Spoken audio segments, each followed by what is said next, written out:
My name is Rabbi Cohen. I am what is known as an Orthodox Jew. That is a person who tries to live his life entirely in accordance with the ways of the age-old way of life known as Judaism. Zionism, in case people don't know, is the philosophy which was introduced approximately 100 years ago, and from which grew the idea of forming a nationalistic, sectarian state for one particular group of people to the disadvantage of others who happen to be in that area. That's Zionism, and then from there grew the idea of the State of Israel. There was an original Jewish indigenous population, not very large, but who lived there, had lived there for hundreds of years, and who lived alongside the Palestinian population very happily and very peacefully. And when the Zionist pioneers came, and I'll perhaps have the opportunity of telling you a little bit more about that in a moment, but when they came, alarm bells began to ring, of course, with the Palestinians, but certainly also with the Jewish indigenous population, the Orthodox Jewish indigenous population. And they began to oppose Zionism very strongly. And the name they gave to their opposition was Neturei Karta, meaning guardians of the faith.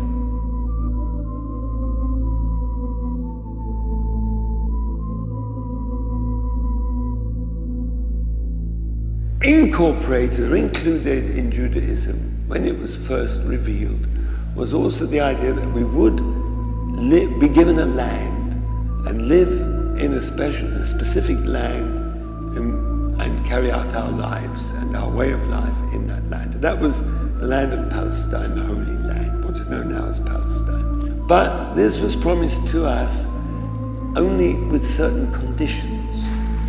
And the conditions were basically that we had to maintain certain standards of ethical, moral, and religious requirements.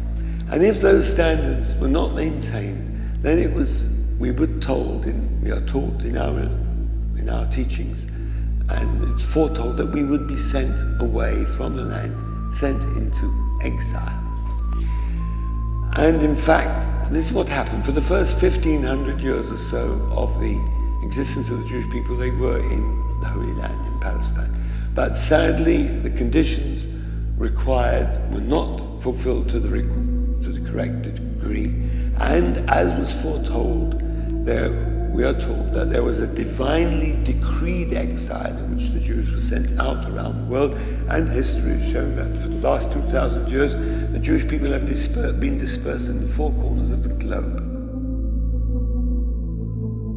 And we are told that we're not allowed to fight against this exile. We're not allowed to try and come out of this exile with the efforts of our own hands. We are taught that we have to just be satisfied in any land in which we find ourselves.